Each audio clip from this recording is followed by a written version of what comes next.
kewajiban kita ake sholat kanggo dalane nyuwun pangestu seket wektu mung kari lima ngedengake lan para manusa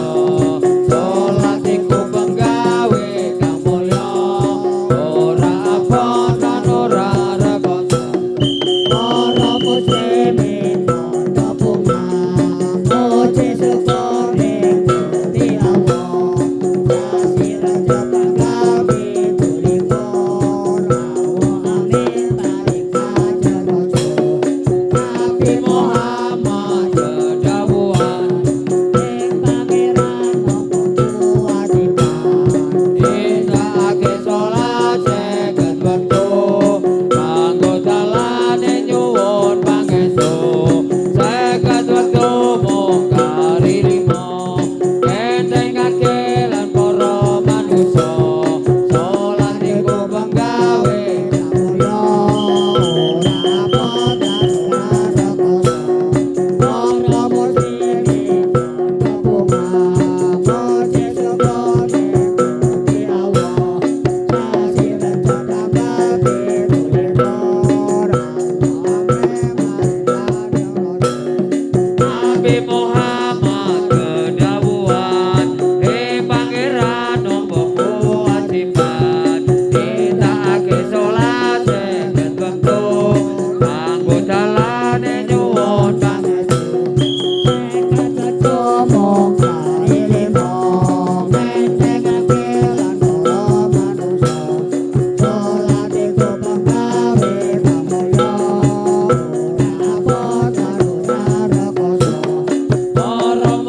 ora abot lan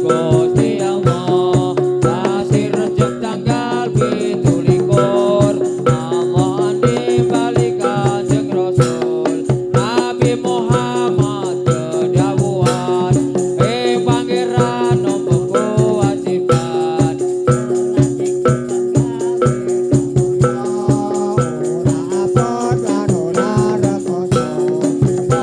muslimin padha bunga puji syukur ing Gusti Allah kasih rejek tanggal 17 Allah nimbali Kanjeng Rasul Nabi Muhammad kedawuhan pangeran nopo kewajiban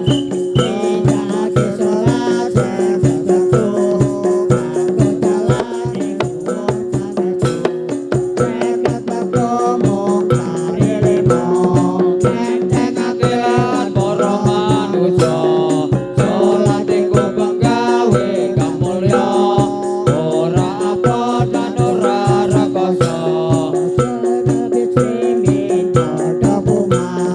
puji syukur ing Gusti Allah kasih raja tanggal 17 rawo amin tarik aja rasul Nabi Muhammad kedawuhan pangeran nopo kewajiban nindakake sholat seket wektu kanggo dalane nyuwun pangestu seket wektu mung kari lima ngedengake lan para manusa sholat iku penggawe kang mulya ora abot lan ora rekoso muslimin padha bunga puji syukur ing Gusti Allah kasih rejek tanggal 17 Allah nimbali Kanjeng Rasul Nabi Muhammad kedawuhan pangeran nopo kewajiban nindakake sholat seket wektu kanggo dalane nyuwun pangestu seket wektu mung kari lima ngedengake lan para manusa sholat iku penggawe kang mulya ora abot lan ora rekoso para muslimin padha bunga puji syukur ing Gusti Allah kasih raja tanggal 17 rawo nimbali Kanjeng Rasul Nabi Muhammad kedawuhan pangeran nopo kewajiban nindakake sholat seket wektu kanggo dalane nyuwun pangestu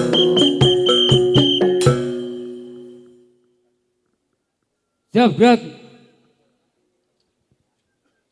Sarban bret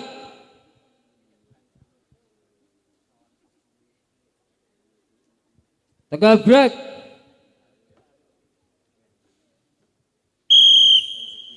dengarkanlah saudara-saudara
depan, gerak. Tegak, gerak. Yang kanan mundur satu langkah, jalan.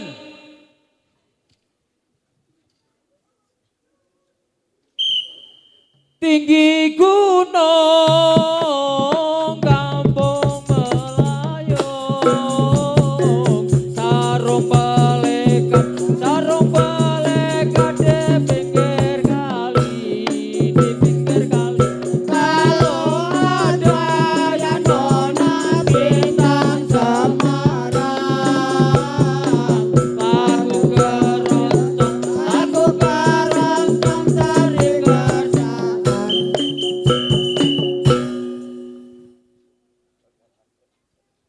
Jeruk purut di buntel kadu, saya terlihat selalu rindu. Jeruk purut di buntel kadu, saya terlihat selalu rindu.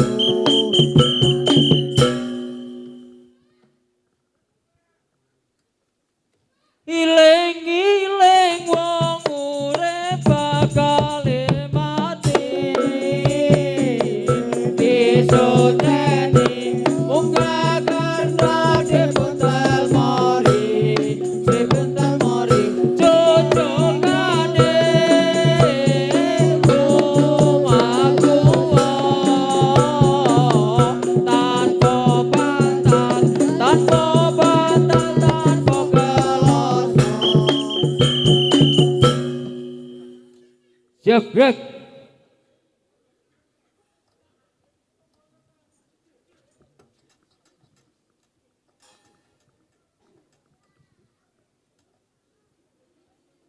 Srengenge nyunar kanthi